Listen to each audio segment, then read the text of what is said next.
prepared. All right, 3 minutes, guys.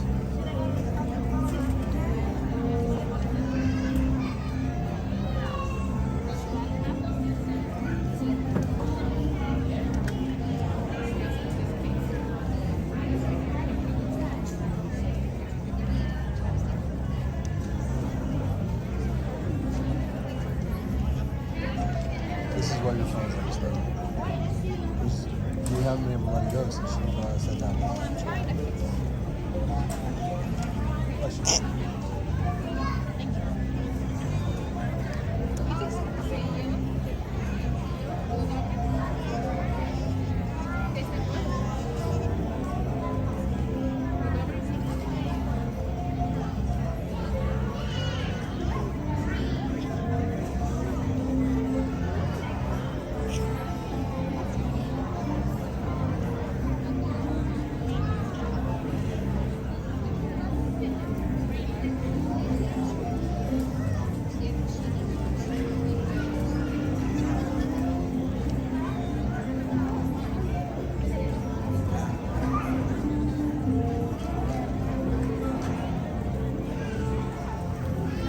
I had to take you off the Wi-Fi.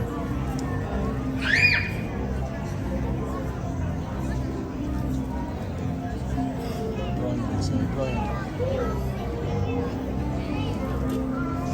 Yeah, we got 1 minute? 2. 1.5 minutes.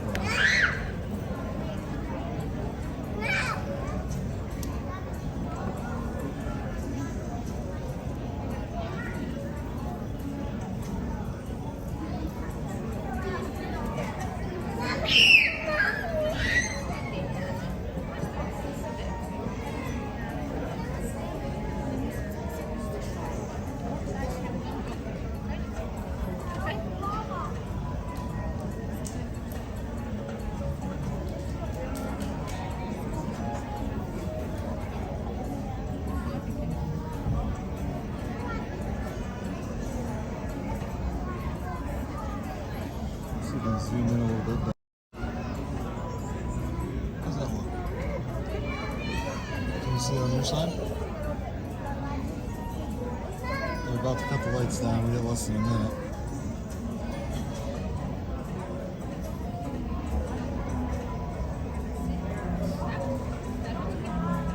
I guess 2 7-ounce beers too much for you. I think they might have been.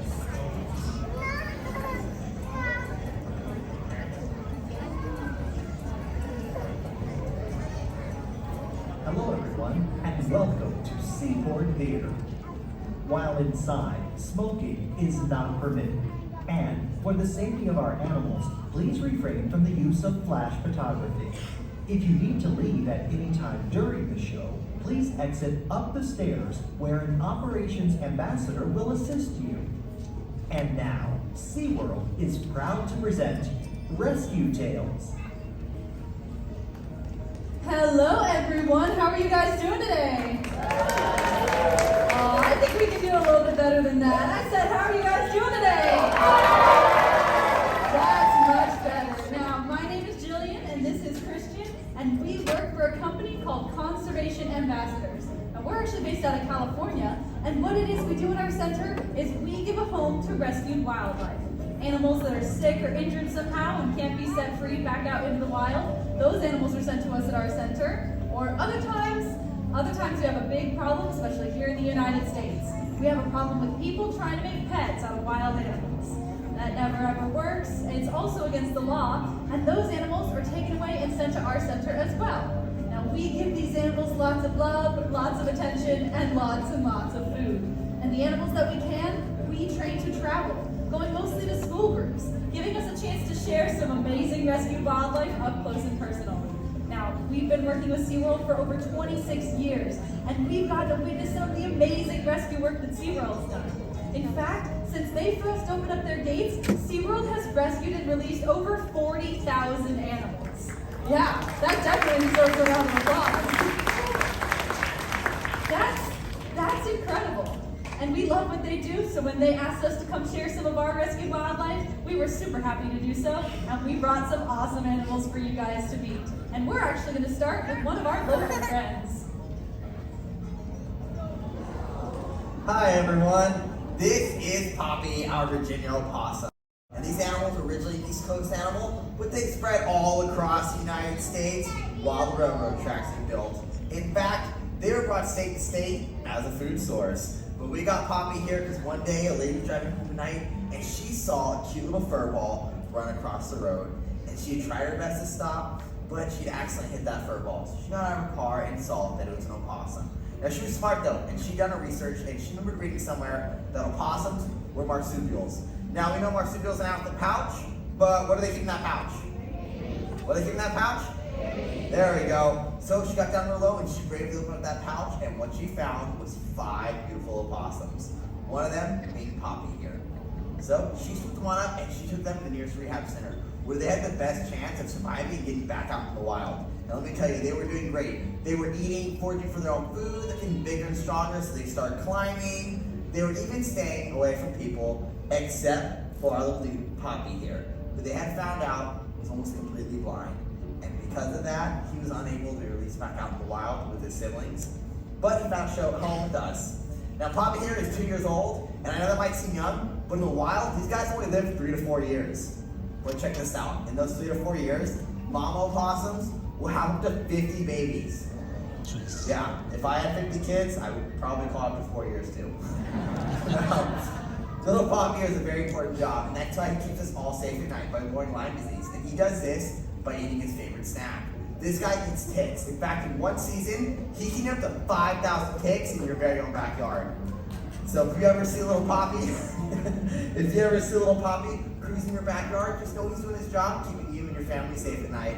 All right, that's Poppy, our Virginia opossum, North America's only marsupial.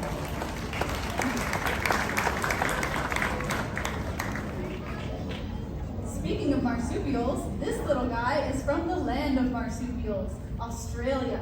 This is Giggles, our laughing kookaburra, and he is truly famous for his voice. You've heard this bird's voice in the background of every single movie that's ever had a jungle scene ever. It doesn't matter if they're showing an African, an Asian, or a South American jungle, they use this bird's voice even though he's from the exact opposite climate. He's from the grasslands of Australia. But they use his call because it does sound like it comes from the jungle. Do you guys want to hear it? All right, ready, buddy?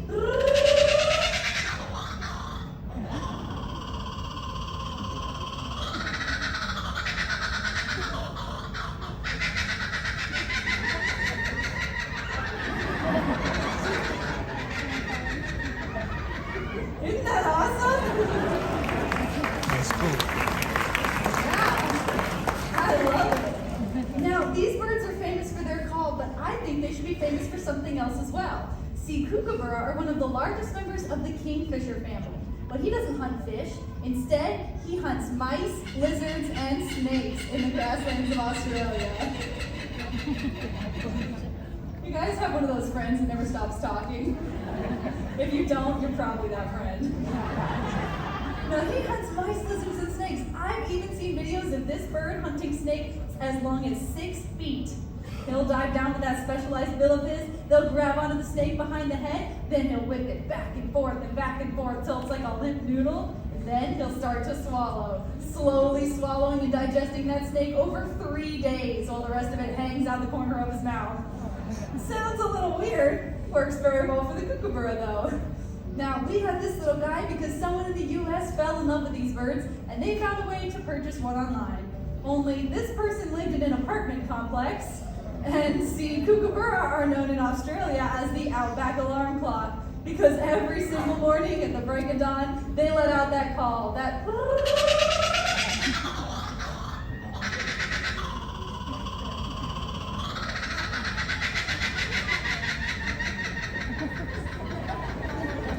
let's just say the neighbors were not such a big fan of Giggles here, which is why he was taken away and sent to our center. Now, I do love these birds a lot, but being woken up by that call every single morning would be enough to have me pull my hair out, kind of like our next guest. But that was Giggles, our laughing kookaburra.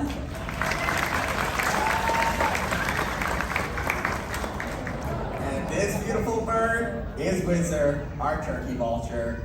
Let me tell you guys, I absolutely love that bald head, but I'm really hoping in 10 years, I don't look like him. No, which is a very cool thing. Every single morning, he wakes up and he spreads his wings out nice and wide like he's doing right now. And he starts soaking up all that sun. And once it gets warm, he takes flight up into the sky and he starts getting to work. He starts making these big old circles and he starts sniffing. And he is sniffing and smelling for the dirtiest, most rotten, disgusting thing he can find. And once he finds something so gross and rotten, he'll dive on down and he'll make a meal out of it. I know what you're thinking, it's a bit gross, right? He eats dead things. But if we're being honest with ourselves, we all eat dead things. Nobody goes, finds a cow, chases down the road, throws on a sled, right?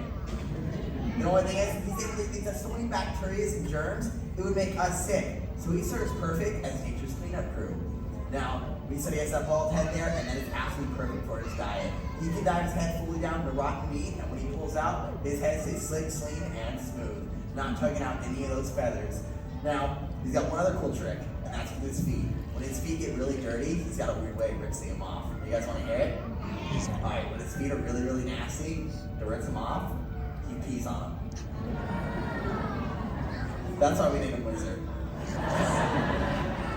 And Wizard here has been doing that for over 17 years. Because 17 years ago, somebody had the bright idea to shoot this beautiful bird right in his left wing. And as we know, the bird's bones are hollow, so when they break, they don't always heal back right. And that's what happened to Wizard here. So we can fly a little bit, but unfortunately not enough to survive in the wild. Alright, that's Wizard, our beautiful turkey vulture.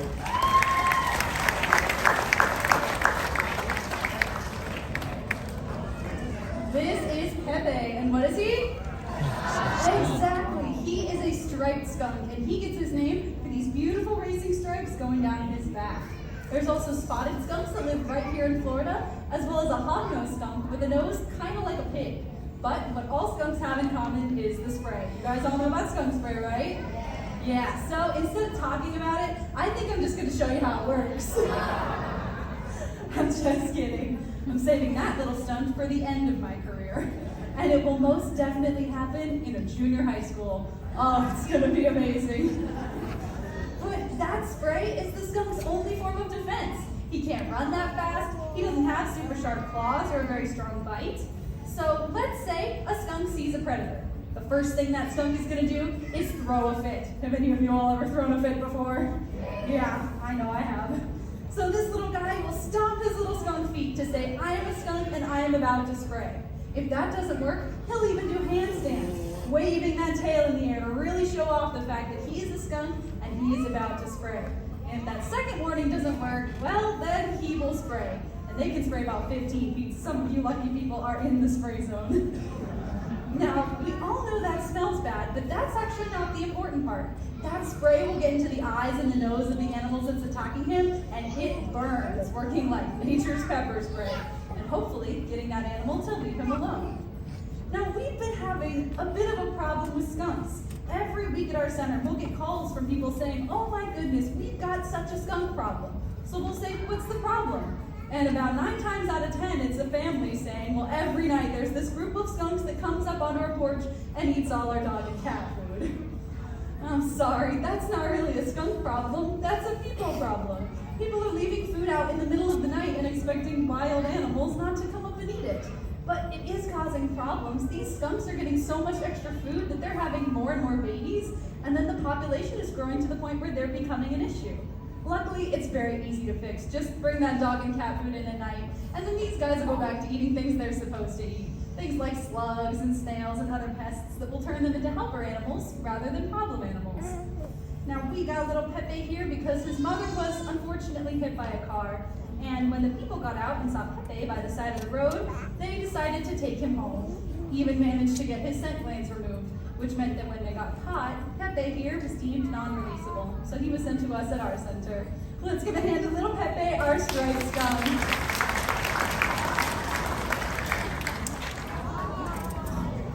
Is that for me or him?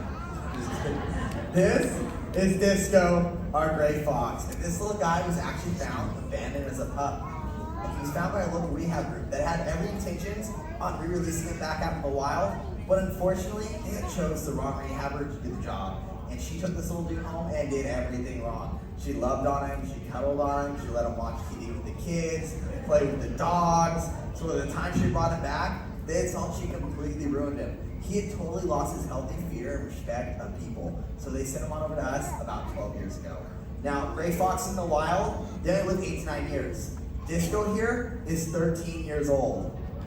Makes him a bit of a senior citizen, which is why we got him to Florida.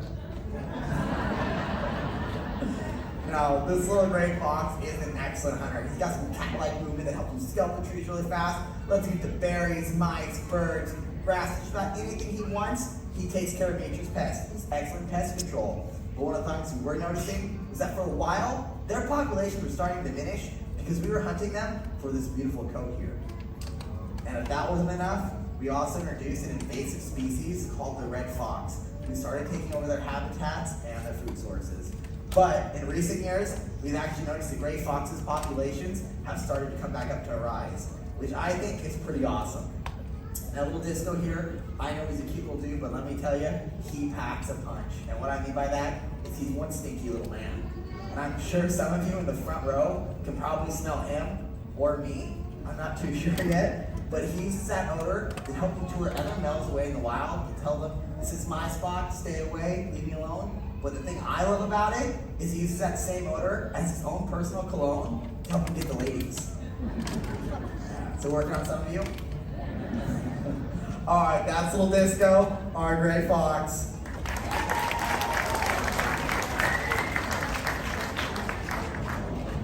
This is Archimedes, and who is she? Who?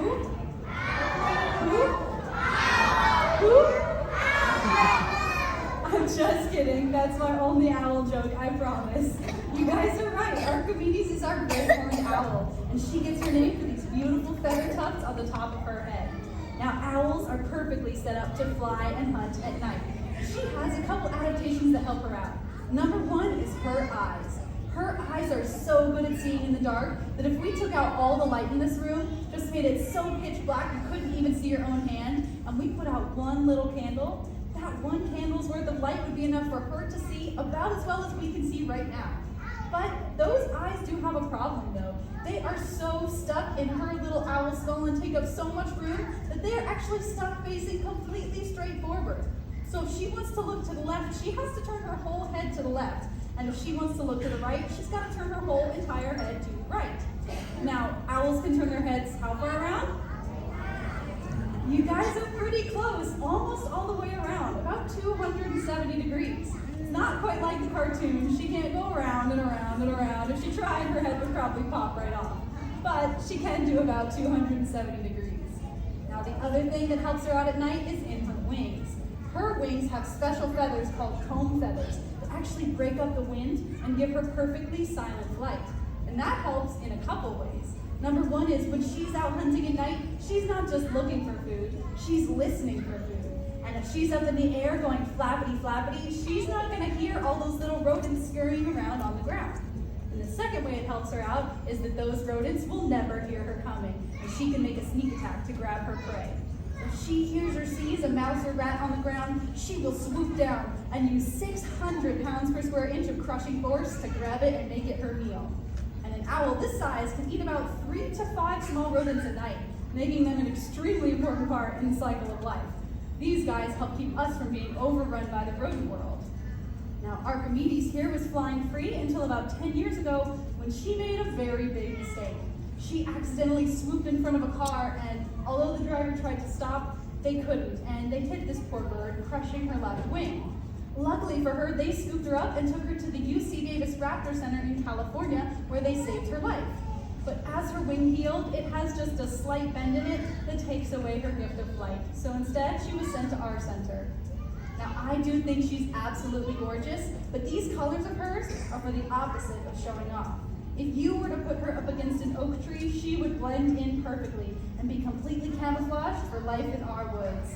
Let's give it up for Archimedes, our great horned owl.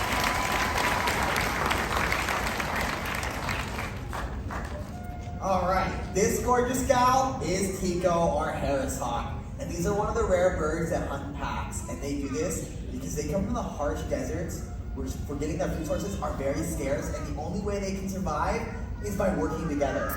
Now, Tico here came to us from the Colson program, which is a program designed to take Harris hawks like yourself, breed them, pair them together, and then re-release them back out in the wild, where their populations have been almost completely devastated by hurricanes. Now, the only problem was, nobody planned on Tico here being such a diva. And she does not work well with others, so they had to send on over to us. But one of the things she does have is she's an excellent hunter. And she's eyesight 6 times better than all of yours, probably 100 times better than mine, and she uses that perfectly for when she's hunting. She's up in the sky, looking like a tiny little speck. She can see a mouse all the way down at her feet. And those ridges right above her eyes help her out with that. They work just like a baseball cap to help block out that sun glare. But one of the things I love about it is those feet right there. Those talons, when she goes to find her meal, have over 600 pounds of pressure per square inch. So when she grabs her mouse, that's hers. She's not letting go of it. But like we said, they hunt in packs, right? They're one of the rare birds that hunt in packs, and they do that through communicating on that white spot on their tail. It's what we like to call a hockey-talkie. And they use that hockey-talkie to signal to the other hawks where their prey's at, how they can corner it off, and how they can trap it so they can increase their success rates. That's why they get the nickname, the Wolves of the Sky. And this is our Wolf of the Sky, Tico, the Harris hawk.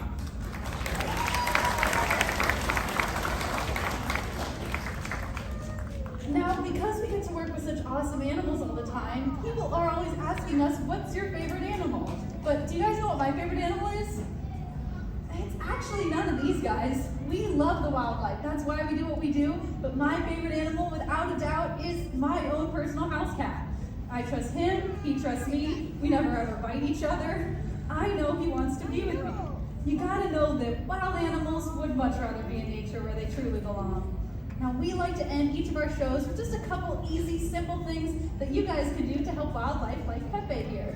Things like reducing your single-use plastics, or picking up trash if you see it in the environment.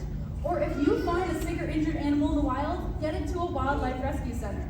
There are literally thousands of places set up to give these animals the proper care that they need, and hopefully get them back out into the wild.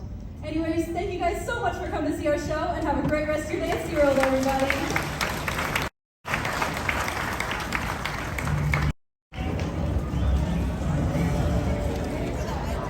For a win, that's pretty damn good.